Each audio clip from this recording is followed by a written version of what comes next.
A baby boy just 7 months old named Lorenzo Rossi, the only son of Vincenzo Rossi, the most feared mafia boss in New York, whose criminal empire was worth over $800 million and whose name made even federal prosecutors choose their battles carefully, was deteriorating at an alarming rate despite receiving the most sophisticated medical care that unlimited resources and absolute power could secure. And his father, a man who had built his fortune on never showing weakness and who had eliminated rivals without hesitation for 20 years, had desperately shuttled the child to more than 17 different world-renowned specialists, from pediatric gastroenterologists at Columbia Presbyterian to metabolic disease experts at Boston Children's Hospital, from immunologists at Mount Sinai to genetic specialists flown in from Johns Hopkins, by spending over $3 million in consultations, private air transport, and experimental diagnostics. Yet not a single one of them could explain why this infant, who had been a healthy, chubby-cheeked baby at birth, was now failing to thrive. His weight dropping week after week, his once bright eyes growing dull and sunken, his tiny body becoming so frail that his ribs showed through paper-thin skin despite consuming formula normally and showing no fever, no vomiting, no obvious symptoms of any recognized disease. But when Nurse Sophia Moretti, a 29-year-old intensive care nurse who worked the overnight shifts at Bronx Memorial Hospital in one of the city's most violent neighborhoods, a woman drowning in grief after losing her younger brother Marcus to a gang shooting just 6 months earlier, who sometimes worked triple shifts because the understaffed ICU desperately needed her and because going home to an empty apartment where Marcus's basketball still sat in the corner hurt too much, was recruited almost by chance after she saved the life of a gunshot victim who turned out to be the right-hand man of Vincenzo Rossi himself, using nothing but her bare hands, quick thinking, and the kind of stubborn refusal to let patients die that had earned her a reputation among the ER staff as someone who fought for lost causes. She noticed something that all those Ivy League-educated physicians with their advanced imaging technology and million-dollar laboratory panels had completely missed. Something that required no expensive equipment or elite medical training, but rather the kind of relentless bedside observation that comes from working in hospitals where you can't afford to miss anything because there's no backup, no safety net, only your own eyes and instincts standing between a patient and death. What Nurse Sophia discovered inside that fortified Westchester estate, surrounded by armed guards and more security cameras than a federal prison, protected by walls that kept the world out and secrets in, shocked her to her very core and made her question whether she would survive long enough to save this innocent child. And what she did next not only rescued Lorenzo from the edge of death, but also exposed a betrayal so calculated and cruel that it came from within the family itself, from someone who smiled during the day and committed murder by night, proving that the greatest dangers don't always come from rival families or federal raids, but sometimes from the people who share your home and whisper poisoned lullabies in the dark. It revealed that neither wealth nor power nor an army of loyal soldiers could protect the most vulnerable from evil that wears a loving mask. And it showed that sometimes guardian angels don't arrive in white coats from prestigious hospitals, but in wrinkled scrubs stained with other people's blood, carrying trauma they haven't processed, and possessing the unbreakable courage to see what others refuse to see even when seeing it might cost them their life. Tell us in the comments which city you're watching from, and let us begin this story. If stories like this touch your heart, hit that like button, share it with someone who needs to hear this message, like and subscribe so you never miss what comes next. Because what happened between the mafia boss and the ICU nurse will prove that redemption can emerge from the darkest places and that sometimes saving one life can give meaning to all the lives we couldn't save. Nurse Sophia Moretti was in the middle of her second consecutive double shift at Bronx Memorial Hospital when the night that would change everything began. The night a dying man would stumble through the ER doors and drag her into a world she'd spent her entire life avoiding. It was a Friday night, and the emergency department was chaos incarnate, as it always was when the weekend brought out the worst of the streets. The fluorescent lights buzzed overhead, casting their harsh glare on scenes of human suffering that had become Sophia's daily reality. And mothers screamed for help as their children gasped for air. Gunshot victims bled onto gurneys while overwhelmed residents tried to stem the flow. The cardiac monitors beeped in discordant rhythm, creating a symphony of emergencies. The smell of disinfectant couldn't quite mask the metallic scent of blood, the acrid odor of fierce sweat, and the desperation of dozens of patients crammed into a space meant for half that number. Sophia had just finished intubating a teenage boy who'd overdosed on fentanyl-laced pills when her pager went off. She glanced at the screen, saw Trauma 1 GSW chest, and felt the familiar surge of adrenaline mixed with bone-deep exhaustion that had become her permanent state. She'd been on her feet for 16 hours straight. Her lower back screamed in protest. Her scrubs were splattered with bodily fluids from 4 different patients. The protein bar she'd eaten at 2 p.m. was the only food she'd managed all day, but none of that mattered when she pushed through the doors of Trauma Bay 1 and saw the man on the gurney, his expensive suit soaked through with blood, his face pale as death, his chest rising and falling in the shallow, rapid pattern that meant his lung had collapsed and he had maybe minutes before he drowned in his own blood. 32-year-old male, single GSW to the right chest, vitals crashing. The paramedic rattled off. Blood pressure 80/40 and dropping. Oxygen saturation 82%. He refused to tell us his name. Wouldn't say who shot him. Just kept saying he needed to get to Sophia Moretti. Sophia froze for half a second. Nobody should know her name. And she was just another nurse in a hospital full of exhausted staff. But there was no time to process that mystery. The man's lips were turning blue. "Get me a chest tube tray now," Sophia barked, her hands already moving, ripping open his blood-soaked shirt, exposing the neat bullet hole just below his right collarbone. "And hang 2 units of O negative. We're losing him." The next 17 minutes were a blur of controlled chaos. Sophia's hands moved with the muscle memory of hundreds of emergency procedures. She located the intercostal space between his ribs, made the incision, and inserted the chest tube with the kind of steady precision that came from doing this in conditions far worse than a properly equipped trauma bay. Blood and air rushed out through the tube. The man gasped, his oxygen saturation climbing. Eye color started returning to his face. "BP stabilizing," one of the residents called out. 98/62, SATs up to 94. Sophia exhaled for what felt like the first time in minutes. The man's eyes fluttered open, dark and intelligent despite the pain medication starting to flow through his IV. He looked directly at her, and there was recognition in his gaze that made her deeply uneasy. "You're Sophia Moretti," he whispered, his voice rough. "Marcus's sister." The room tilted. Sophia's hands went cold. Nobody here knew about Marcus. She'd kept that grief locked away, separate from her professional life, because if she let herself think about her baby brother bleeding out on a street corner while she was too far away to save him, she would shatter into pieces too small to ever put back together. "Ace, how do you know my brother's name?" The words came out harder than she intended. The man coughed, winced, then managed something that might have been a smile. "Carlo Benedetti. I knew Marcus from the neighborhood. Good kid. Smart. Didn't deserve what happened to him." He paused, breathing carefully around the pain. "You just saved my life, Nurse Moretti. That means something where I come from. That means I owe you. And my boss, he's going to owe you too." "I don't want anything from you," Sophia said, stepping back, the pieces clicking together in her mind. The expensive suit. The gunshot wound he wouldn't explain. The way he spoke about debts and bosses. "I'm just doing my job. You should focus on recovering." But Carlo's hand shot out, surprisingly strong for someone who'd been dying minutes ago, and gripped her wrist. "I'm 3 days," he said, his eyes intense and urgent. "In 3 days, someone will come find you. When they do, please listen. A child's life depends on it. An innocent child who never asked to be born into this world."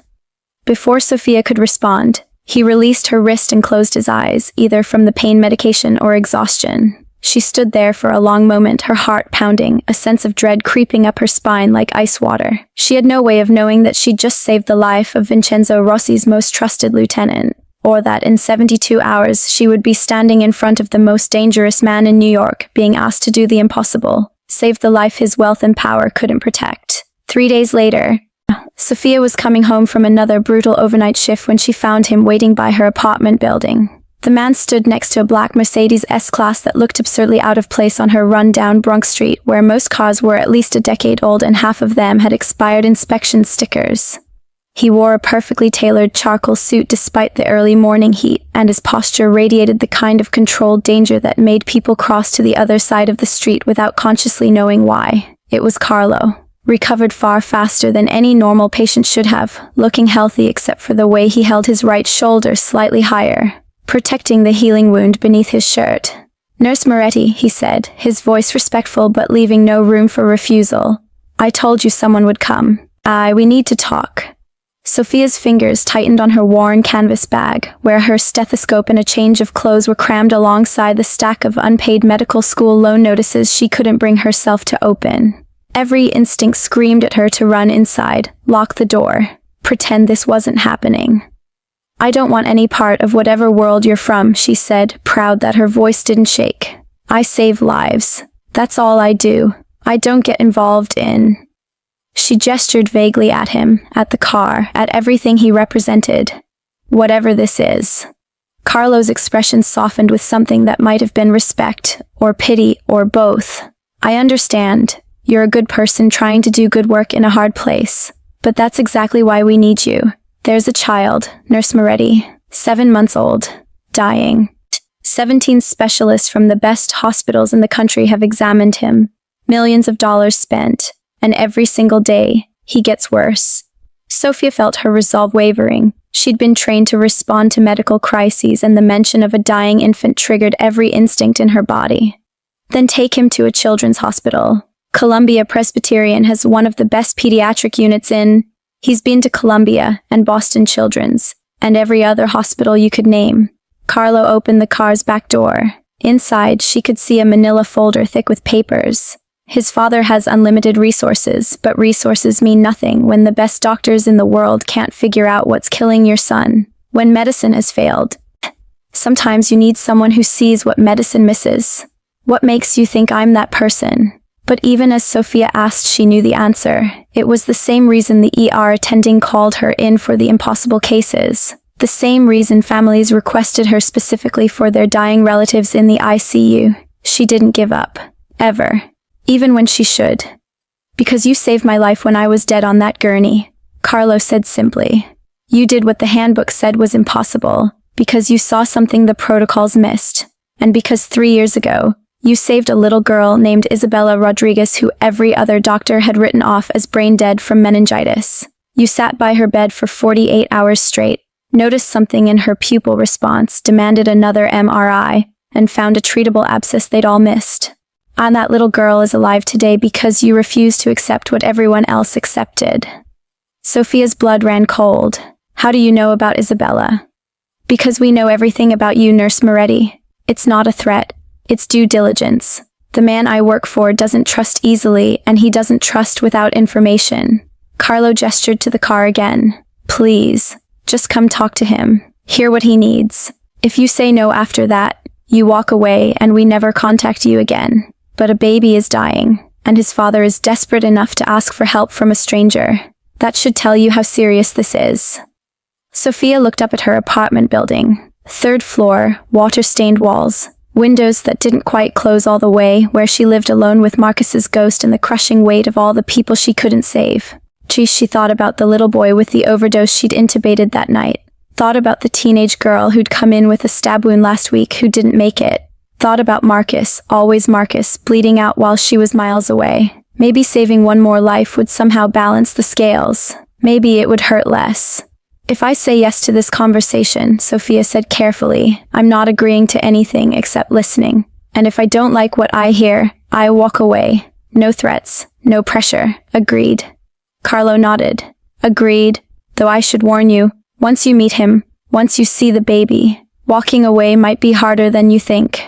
Sophia climbed into the back seat of the Mercedes, and as Carlo closed the door and the car pulled away from her building, she didn't know she was about to enter a world of marble and violence. Where a crying infant held the key to an empire, and where the truth was more poisonous than any disease she'd ever treated. The drive from the Bronx to Westchester should have taken 45 minutes in morning traffic, but the Mercedes moved through the city like traffic laws didn't apply to it, and Sophia suspected they probably didn't. She sat in the back seat, the leather so soft it felt like a crime against the plastic chairs in her hospital break room, and watched the landscape change from her world to theirs. The crumbling apartment buildings and chain-link fences of the Bronx gave way to the tree-lined streets of Riverdale, which transformed into the rolling hills and estate properties of Westchester County. The cars on the road shifted from dented Hondas and old Chevys to BMWs, Mercedes, and the occasional Tesla. Even the air seemed different out here, cleaner, quieter, insulated from the chaos of the city by walls and gates and money. Sophia looked down at her own appearance and felt the familiar shame that came from crossing between worlds. Her scrubs were wrinkled from being stuffed in her bag. Her sneakers were the $30 kind from a discount store, with a split forming along the left sole that she kept meaning to superglue. Her hair was pulled back in a messy bun because she'd been too exhausted to do more than that. She probably smelled like the hospital, antiseptic and sweat and the peculiar scent of sickness that seeped into your clothes after a long shift. But when she glanced at Carlo in the rearview mirror, his expression showed no judgment. Maybe in his line of work he'd learned that appearances could deceive. That the woman in cheap sneakers might save your life while the man in the $1,000 suit might put a bullet in your back. They turned onto a private road, and Sophia's breath caught despite herself. The houses here weren't houses, they were estates. Each one set back from the road behind stone walls and iron gates, surrounded by acres of manicured lawns that probably cost more to maintain each month than Sophia made in a year. But when they reached their destination, Sophia realized all those other estates were just the homes of regular rich people. The gates that opened for them looked like they belonged to a fortress. The clock on the ICU wall read 4:47 a.m. when Sophia Moretti felt the familiar ache behind her eyes that meant she'd been awake too long, seen too much, and still had 3 hours left on her shift. And she stood at the nurse's station, updating charts with hands that moved on autopilot while her mind drifted to the place it always drifted when exhaustion loosened her grip on the present. Marcus. 2 years dead and still everywhere. In the basketball games playing on the break room TV. In the teenage boys who came through the ER with gunshot wounds. In the empty chair at her kitchen table where he used to sit doing homework while she made them dinner. Back when she still believed she could protect him from the streets that eventually swallowed him whole. The trauma alert shattered her thoughts like glass. The overhead speakers crackled to life with the dispatcher's voice, clinical and urgent, announcing a GSW to the chest. ETA 3 minutes. Patient critical. Sophia's body responded before her mind caught up. In muscle memory taking over as she moved toward Trauma Bay 1, pulling on fresh gloves. Her exhaustion suddenly irrelevant because someone else's brother, someone else's son, was about to come through those doors fighting for his life. When the paramedics crashed through with the gurney, Sophia saw immediately that this patient was different from their usual cases. The suit was custom-tailored, probably worth more than she made in 2 months. The watch on his wrist was a Patek Philippe she'd only seen in magazine advertisements. But blood looked the same whether it soaked through Armani or a $10 t-shirt, and this man was drowning in his own, his chest rising and falling in the rapid, shallow pattern of a collapsed lung. She didn't hesitate. While the resident fumbled with the chest tube kit, Sophia was already there, her fingers finding the intercostal space between his ribs with the confidence of someone who'd done this procedure 100 times in conditions far worse than this clean, well-lit trauma bay. She made the incision, inserted the tube with steady hands, and blood poured out along with trapped air. The man gasped, his oxygen saturation climbing from the dangerous red zone back towards something survivable. His eyes fluttered open, dark and intelligent despite the morphine beginning to dull his pain, and he looked directly at her with recognition that made her stomach tighten. 3 days later, he was standing outside her apartment building at 6 in the morning, recovered impossibly fast, leaning against a black Mercedes that had no business being on her street. Carlo Benedetti. And that's what he'd told her his name was after she'd saved his life. Now he was here with an offer she didn't want to hear and a warning she couldn't ignore. His boss needed her. A child was dying. 17 specialists had failed. Refusal wasn't really an option when you owed a debt to Vincenzo Rossi, and whether Sophia liked it or not, she'd created that debt the moment she'd kept his lieutenant's heart beating. She looked at Carlo, at the expensive car, at the folder in his hands containing a dying baby's medical records, and felt the trap closing around her with the inevitability of gravity. Some debts, she was learning, couldn't be paid with gratitude or money. Some debts required you to step into hell and hope you came out alive. The gates were 15 feet of wrought iron and steel, crowned with security cameras that tracked the Mercedes as it approached. Sophia watched them swing open with the kind of mechanical precision that suggested they could close just as quickly, turning sanctuary into prison with the press of a button. Beyond them, the driveway stretched for what looked like a quarter-mile, lined with old-growth trees that created a tunnel of shadows even in the morning light. She counted 6 men in suits stationed along the route, each one wearing an earpiece and carrying the kind of bulge under their jackets that meant they weren't here for landscaping. The house itself emerged from the trees like something out of a European estate catalogue, all stone and glass and architectural arrogance. 3 stories of perfectly symmetrical windows, A circular fountain in the front courtyard with water that probably cost more per gallon than Sophia's monthly utilities, and enough square footage to house every family on her block with room left over. But what struck her most wasn't the wealth on display, it was the silence. No children playing in the yard, no neighbors visible beyond the walls, just the quiet hum of money insulating itself from the rest of the world. Carlo led her through double doors that belonged in a museum, into an entrance hall with marble floors that echoed her cheap sneakers like an announcement of her otherness. A woman descended the grand staircase with the kind of practiced grace that came from modeling school or finishing school or whatever place taught rich people how to move through space like they owned it. Isabella Rossi. And Sophia recognized the type immediately, had seen it in the private hospital wings where she sometimes pulled overflow shifts. Late 20s. Stunning in the way that required professional maintenance, wearing casual clothes that probably cost more than Sophia's entire wardrobe. Her smile was perfect, white teeth and warm expression, but her eyes remained cold and evaluating, like she was calculating Sophia's net worth and finding it disappointing. Before Isabella could speak, a door opened on the far side of the hall and Vincenzo Rossi walked in. Sophia had seen dangerous men before, had treated gang members and cartel enforcers in the ER, but Vincenzo was different. He wore authority like other men wore cologne, his presence filling the space in a way that had nothing to do with physical size. Mid-40s, expensively dressed but not flashy, and with dark eyes that looked like they'd measured every person in the room and already calculated how to destroy them if necessary. But underneath the controlled exterior, Sophia saw something her years in the ICU had trained her to recognize. Desperation. The kind that came from watching someone you love slip away while you stood helpless. Nurse Moretti. His voice was rough, Brooklyn accent softened but not erased by wealth. Thank you for coming. My son is upstairs. He paused, and something flickered across his face that might have been pain or rage or both. I've been told you save patients other people give up on. I need you to understand something. I don't accept failure. I've never accepted failure, but 17 doctors have failed my son, and if you fail too. He didn't finish the sentence. He didn't need to. And the threat hung in the air alongside the promise, two sides of the same coin. Isabella's hand went to Vincenzo's arm, proprietary and performative. We're just so grateful you're here, she said, her voice honey-sweet and completely hollow. Lorenzo needs all the help he can get.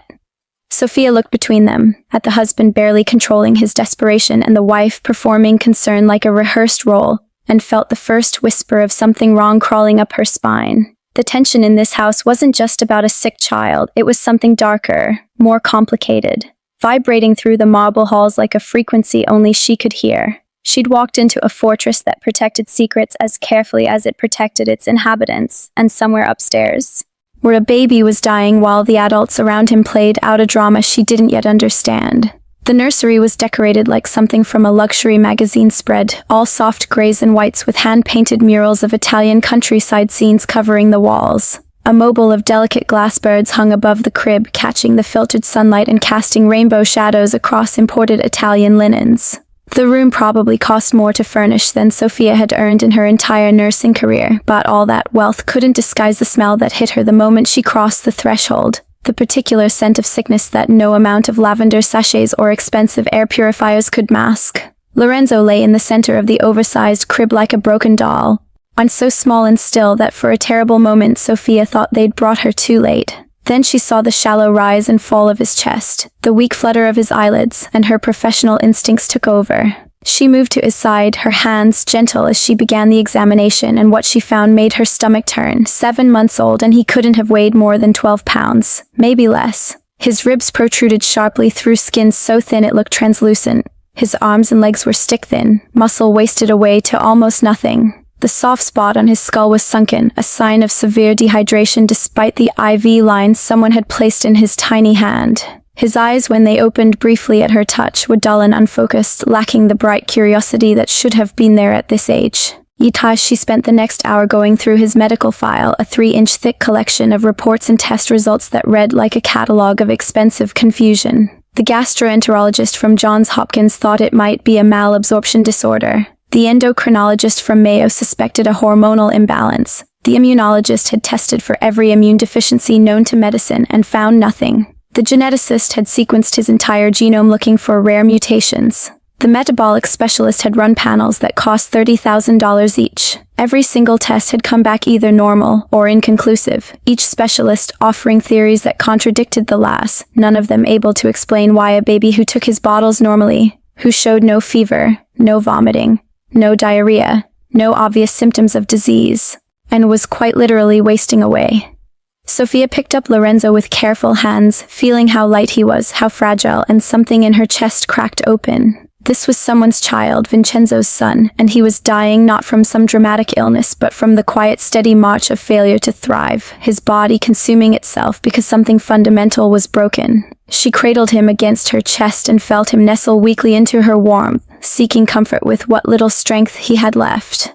Her ICU instincts, honed from years of catching what others missed, screamed that everyone was looking in the wrong direction. They were searching for exotic diseases and rare syndromes when the answer might be something simpler, something behavioral rather than biological. Babies didn't fail to thrive in a vacuum, and something in their environment, something in their care had to be the missing variable. She looked down at Lorenzo's gaunt face, at the dark circles under his eyes that no infant should have, and made a decision. She wasn't leaving this house until she found what 17 specialists had missed, even if it killed her. Even if the answer was something this family didn't want her to find. Sophia spent the next 2 days watching Isabella with the clinical detachment she learned in the ICU, where observation often revealed more than any diagnostic test. Isabella came to the nursery 3 times each day at precisely scheduled intervals, always perfectly dressed, always wearing that practiced smile that never quite reached her eyes. She held Lorenzo with textbook correctness, supporting his head at the proper angle, cradling him at the recommended position, but there was something fundamentally missing in the interaction. No cooing, no spontaneous kisses on his forehead, no instinctive rocking or swaying that came naturally to mothers trying to soothe their babies. She performed motherhood like an actress hitting her marks, technically proficient but emotionally absent, going through motions that looked right to anyone not paying close attention. But Sophia was always paying attention. She noticed how Isabella's jaw tightened slightly when Lorenzo made weak crying sounds, as if the noise was an inconvenience rather than a communication. How she checked her watch during feeding times like she was counting down minutes until she could hand him back to the nanny. How she posed whenever Vincenzo entered the room, arranging herself and the baby into a tableau of maternal devotion that dissolved the moment he left. It reminded Sophia of patients' families she'd seen in the ICU who were performing grief for the inheritance rather than feeling it for the person. The dinner on Sophia's 3rd night at the estate was when the mask slipped just enough for Sophia to see what lay beneath.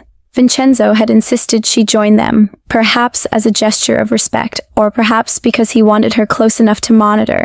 The dining room was obscenely formal, all crystal and china, and a table that could seat 20 but held only 3. Isabella sat at one end in a designer dress that accommodated her barely visible pregnancy, one hand resting on her stomach in a gesture that seemed more possessive than maternal. "You must understand how difficult this has been," Isabella said, her voice dripping with performative sympathy as she looked at Sophia. "Lorenzo isn't mine biologically. He's from Vincenzo's previous relationship with Rosa." She said the name like it tasted bitter. "God rest her soul, of course. Cancer is such a terrible thing. But I've tried so hard to be a good mother to him, to give him everything he needs."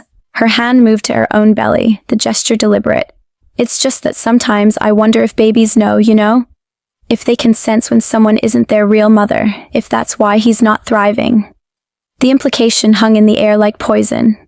That Lorenzo was failing because he was rejecting her, not because of anything she was doing. That his illness was somehow a referendum on their bond rather than a medical crisis. Sophia watched Vincenzo's face tighten, saw the muscle jump in his jaw, but he said nothing. Isabella continued, her voice honey-sweet and razor-sharp. "Of course, when my own baby arrives in 6 months, perhaps Lorenzo will have a sibling to inspire him. A true Rossi heir, someone who belongs to both of us." Sophia felt the temperature in the room drop several degrees. The way Isabella emphasized true heir, and both of us, was calculated, designed to wound, to establish hierarchy, even as she smiled that perfect, empty smile. She was marking territory, making it clear that the dying baby upstairs was an obstacle to her own child's inheritance, a reminder of a dead wife Vincenzo had loved enough to grieve. And in that moment, Sophia's instincts shifted from suspicion to certainty. Something was very wrong in this house, and it had nothing to do with rare genetic disorders or mysterious metabolic conditions. It had everything to do with the woman sitting across from her, performing motherhood while counting down the days until she no longer had to pretend. The guest room was bigger than Sophia's entire apartment, with 1,000 thread count sheets and a mattress that probably cost more than her car. But she couldn't sleep. Not because of the unfamiliar luxury, but because every instinct she'd developed over years of ICU night shifts was screaming that something happened in this house after dark, something everyone was missing because they weren't watching. At Bronx Memorial, where staffing ratios meant one nurse for 12 critical patients, Sophia had learned to trust her gut over monitors, to conduct visual checks when technology failed, try to be present in ways that machines couldn't replicate. So on her first night, she started doing what she'd always done. After everyone retired to their rooms and the house settled into silence, Sophia slipped out of bed fully dressed and made her way to the nursery. She positioned herself in the darkened hallway alcove near the door, a spot where the security camera's angle created a blind spot she'd noticed during her daytime observations. From there, she could see through the crack in the nursery door, could watch Lorenzo's crib, could observe without being observed. The first night, nothing happened beyond the scheduled night nurse check at midnight. The second night brought only the sound of Lorenzo's weak whimpering around 3 a.m., quickly soothed by the same nurse. But Sophia's ICU instincts told her to keep watching. How the patterns revealed themselves to those patient enough to wait. The third night, at 2:47 a.m. exactly, Sophia heard footsteps on the marble stairs. Not the heavy tread of security guards or the efficient pace of nursing staff, but the soft, deliberate steps of someone trying not to be heard. She pressed herself deeper into the alcove's shadow and watched as Isabella appeared at the end of the hallway wearing a silk robe and carrying herself with the cautious movements of someone who believed the whole house was asleep. Isabella glanced both ways before entering the nursery, and Sophia's heart hammered against her ribs. She waited 30 seconds, then moved closer to the door, positioning herself where she could see through the wider crack Isabella had created by not closing it completely. What she witnessed made her blood run cold. Isabella stood at the counter where the night bottles were prepared, her back to the door, her movements quick and practiced. She took something from her robe pocket, something small that caught the moonlight filtering through the window, a small glass vial. Sophia watched as Isabella unscrewed the cap, measured out liquid with the precision of someone who'd done this before, and added it to the prepared formula bottle. She swirled the bottle gently, holding it up to check that whatever she'd added had dissolved completely, then placed it back in the warmer as if nothing had happened. The whole thing took less than 2 minutes. Isabella checked on Lorenzo once, a perfunctory glance at the sleeping baby, then left the nursery as quietly as she'd arrived, the vial disappearing back into her pocket. Sophia remained frozen in the alcove, her mind racing through possibilities and landing on the one that made her stomach turn. Poison. Slow, steady poisoning that mimicked failure to thrive. That wouldn't show up on standard toxicology panels because no one was looking for it. That was killing Lorenzo by degrees while the most expensive doctors in the country chased phantom diagnoses. Sophia waited until Isabella's footsteps faded completely before she moved. She had to get that bottle. Had to find out what was in it before Lorenzo's next feeding. Had to gather proof before confronting anyone in a house full of armed men loyal to a father who might not believe that his wife was murdering his son. Because now Sophia knew the truth, and the truth in this fortress could get her killed. Sophia waited until 5:15 a.m., that dead hour before dawn when even the night security guards grew complacent and the household staff hadn't yet begun their morning routines. She moved through the darkened mansion like a ghost. Every creak of the floorboards beneath her feet sounding loud enough to wake the dead, her heart pounding so hard she could feel it in her throat. The kitchen was vast and industrial, all stainless steel and marble, designed to cater elaborate dinner parties for Vincenzo's associates. The trash bins were tucked into a cabinet near the service entrance, and Sophia prayed that no one had emptied them yet. Her hands were shaking as she opened the cabinet and began searching through the contents, trying not to think about how insane this looked, a nurse digging through garbage in a Mafia boss's kitchen at 5 in the morning. But there, beneath coffee grounds and the remains of last night's dinner, she found it. The bottle Isabella had prepared, discarded after Lorenzo's 3 a.m. feeding. Sophia pulled it out carefully, wrapping it in paper towels and held it up to the dim light filtering through the kitchen windows. There was residue clinging to the inside of the bottle, a faint film that caught the light. She unscrewed the cap and brought it close to her face, inhaling carefully. The smell hit her immediately, sickeningly sweet beneath the formula's normal scent, and suddenly she was back in the ER 3 years ago, treating a suicide attempt. A woman who'd ingested antifreeze because she'd heard it was painless. That same cloying sweetness, behind that chemical undertone that most people wouldn't recognize, but that had burned itself into Sophia's memory because the woman had died despite everything they'd tried, her kidneys destroyed by ethylene glycol poisoning. Antifreeze.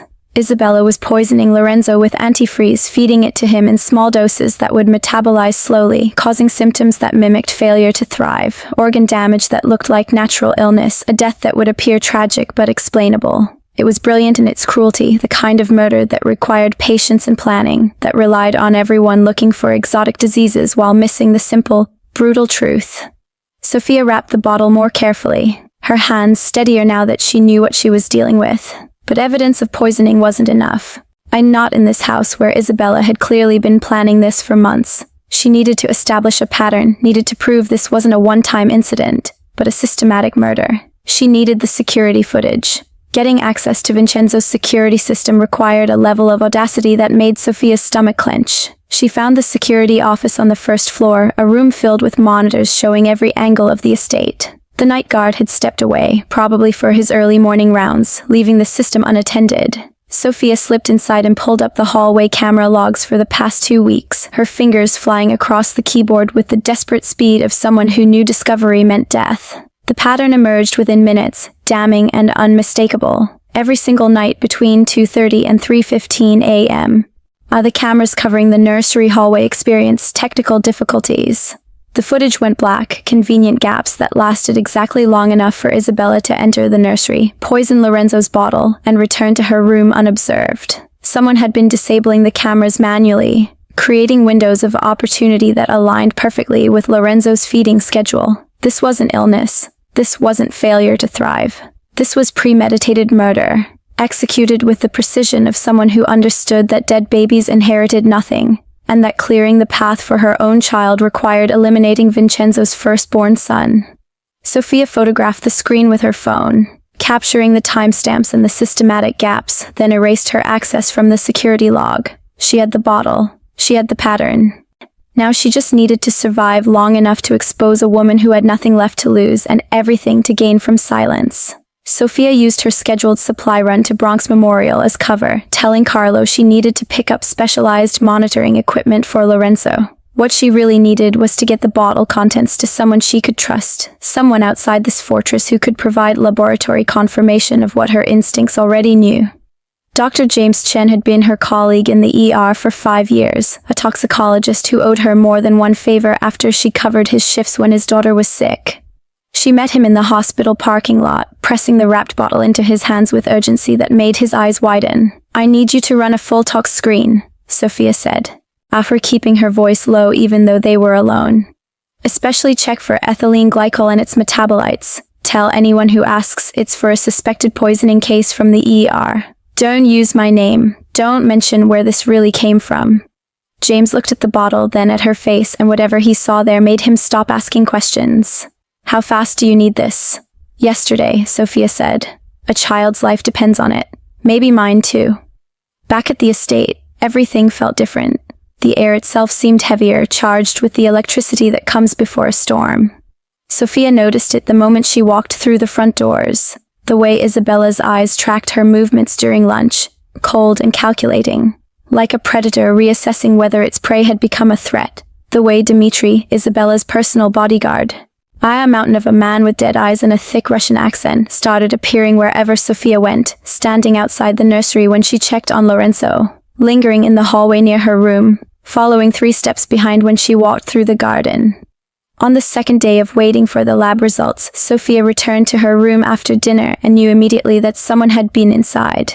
Nothing obvious was missing, but everything was slightly wrong. Her toiletries rearranged by millimeters, her clothes folded differently than she'd left them.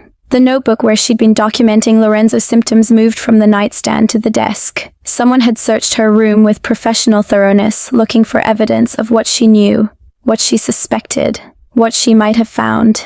That night, Dmitri cornered her in the second-floor hallway, his massive frame blocking her path to the stairs. He didn't touch her, didn't need to. The threat was in his posture, in the way he leaned close enough that she could smell cigarettes and cologne, in the smile that never reached his eyes. "Nurse Moretti," he said, his accent thick but his English precise. "Mrs. Rossi, she worries about you. Working so hard, Staying up so late. She thinks maybe the stress is making you see things that aren't there, maybe making you confused. He paused, letting the implication sink in. Confused people, they have accidents sometimes. They fall downstairs, they take wrong medication. Very tragic, but these things happen. Sophia's mouth went dry, but she forced herself to meet his eyes to not show the terror clawing at her chest. I'm just here to help Lorenzo, that's all. Yes, Dmitri said softly. That's all. Good that you remember this. He stepped aside, letting her pass, but Sophia felt his gaze burning into her back all the way down the stairs. Her phone buzzed that night at 11:47 p.m., a text from James Chen. The lab results were in, positive for ethylene glycol at concentrations that would be fatal to an infant over time. She had her proof. Now she just had to survive long enough to use it. In a house where Isabella clearly knew Sophia was a threat, where armed men followed orders without question, and where a nurse from the Bronx could disappear without anyone asking too many questions. Sophia sat on her bed, staring at the test results on her phone screen. And wondered if doing the right thing was always supposed to feel this much like signing your own death warrant. Sophia requested the meeting through Carlo, her voice steady despite the terror coiling in her stomach like a living thing. I need to speak with Mr. Rossi privately. It's about Lorenzo. It's urgent. She didn't miss the way Carlo's eyes sharpened, the way his hand moved instinctively toward his phone. Within 20 minutes, she was standing outside Vincenzo's study, the lab results printed and folded in her pocket alongside the photographs of the security footage gaps, the bottle sealed in a plastic bag, and the terrible knowledge that she was about to accuse a mafia boss's wife of murdering his child. The study was exactly what she expected. Dark wood paneling, leather furniture, floor-to-ceiling bookshelves that probably contained first editions worth more than Sophia would earn in a lifetime. Vincenzo sat behind a massive desk that looked like it had been carved from a single tree, and surrounding him were 5 men including Carlo, all wearing the same carefully blank expressions that meant they were armed and waiting for orders. This was either a presentation or an execution, and Sophia wouldn't know which until she finished talking. You asked for this meeting, Nurse Moretti. Vincenzo's voice was cold, controlled, but she could see the tension in his shoulders, the way his jaw was clenched. Carlo says it's about my son. I'm listening. Sophia took a breath and channeled every bit of courtroom testimony training she'd received during malpractice depositions, and every moment of standing before attending physicians and defending her clinical decisions. She placed the bottle on Vincenzo's desk with careful precision. This is the bottle Lorenzo was given at his 3 a.m. feeding 3 nights ago. I retrieved it from your kitchen trash before the staff emptied it. She laid down the lab report next. These are toxicology results from an independent laboratory. The contents tested positive for ethylene glycol, antifreeze at concentrations that would be fatal to an infant over sustained exposure. The temperature in the room dropped. She could feel the men around her tense, hands moving toward weapons, but Vincenzo raised one hand and they froze. His eyes were on the lab report, reading it with the intensity of someone who'd learned to assess threats quickly and accurately. Keep talking, he said. His voice deadly quiet. Sophia pulled out her phone, showing him the photographs of the security system logs. Every night for the past 2 weeks, the cameras covering the nursery hallway have experienced technical failures between 2:30 and 3:15 a.m. The exact window when night bottles are prepared. The exact window when someone could enter the nursery unobserved. She met his eyes, knowing this next part could get her killed. On the 3rd night of my stay here, I conducted overnight observations of Lorenzo. At 2:47 a.m., I witnessed Isabella enter the nursery. I watched her add liquid from a small vial to Lorenzo's prepared bottle. I watched her check to make sure it dissolved completely. I watched her leave before anyone knew she'd been there. Vincenzo's face had gone absolutely still. Like the kind of stillness that preceded volcanic eruptions. You're accusing my wife of poisoning my son. I'm telling you what I witnessed and what the evidence proves, Sophia said, her voice not wavering even though her hands were shaking. Lorenzo isn't sick. He's being murdered. Slowly, systematically, with a poison that mimics failure to thrive. That wouldn't show up on standard medical panels because no one was looking for it.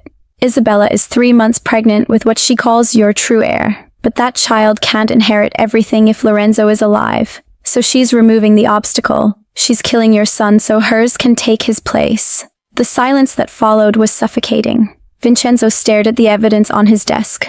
The bottle, the lab results, at the photographs, and Sophia watched emotions flicker across his face too quickly to name. Rage, disbelief, horror, and finally, the cold calculation of a man who'd built an empire on knowing when someone was lying and when they were telling the truth that would destroy his world. "Carlo," Vincenzo said, his voice like gravel. "Bring me my wife. Now."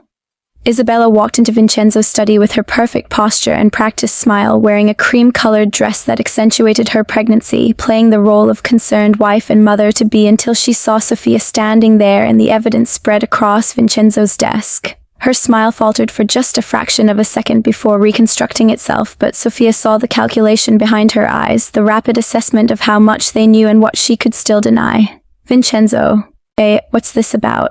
Is Lorenzo worse?"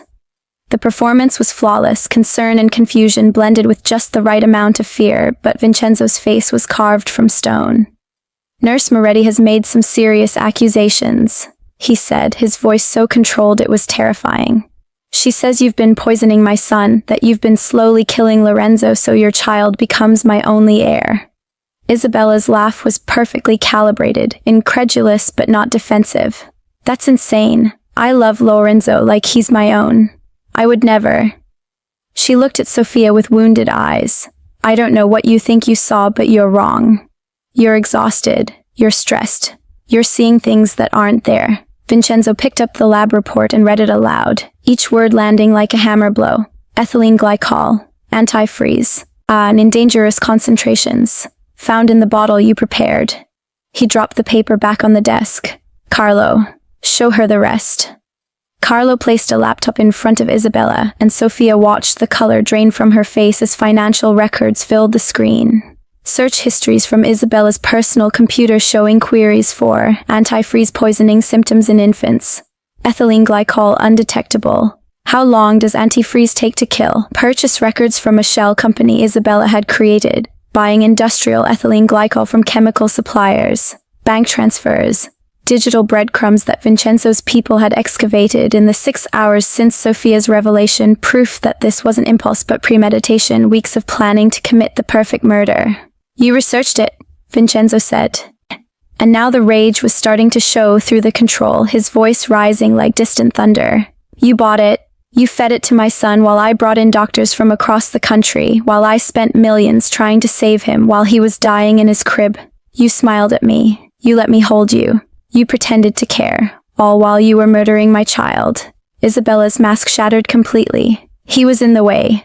The words exploded from her, all pretense gone, replaced by naked ambition and fury. "Rosa's bastard, taking what should belong to my child. Your real heir. I gave you everything, Vincenzo. I made myself into exactly what you needed. But you still looked at that baby like he was the only thing that mattered, like Rosa was still here. I had to..." She didn't finish. Vincenzo's hand slammed down on the desk with such force that everything jumped. "Get her out of my sight," he said to his men, his voice barely above a whisper. "You know what needs to be done." Sophia didn't watch them take Isabella away. She'd seen enough death in her career to know what Vincenzo's words meant, what code his world operated under, and while part of her recoiled from the brutality of it, another part understood that some betrayals were beyond forgiveness, some crimes beyond redemption. 6 weeks later, Sophia stood in Lorenzo's nursery watching miracles happen in real time. The chelation therapy had flushed the poison from his tiny system within days. His appetite had returned with a vengeance. His weight was climbing steadily. The sunken eyes had grown bright and curious. And now, at 8 months old, he was reaching for her with chubby hands that had regained their baby fat, laughing when she lifted him up, pressing his face into her neck with the complete trust that came from knowing she was safe, that she was his protector. Vincenzo stood in the doorway, and Sophia saw something in his face she hadn't expected. Not just gratitude, but peace. The haunted desperation that had defined him when they first met had been replaced by something steadier, something that looked almost like hope. "The Marcus Moretti Trauma Center opens next month," he said quietly. "State-of-the-art facility. Best equipment money can buy. Fully staffed, fully funded. Your brother's name on the building where it'll save lives every single day." Sophia looked down at Lorenzo, at this baby who'd been dying and was now thriving, and felt something shift in her chest. Marcus was still gone. That pain would never completely leave. But maybe this was how you survived grief, by transforming it into purpose, by saving the ones you could save, by refusing to let death have the final word. Thank you, she whispered, and meant it for everything. For trusting her, for believing her, for letting her turn the worst moment of her life into something that would matter.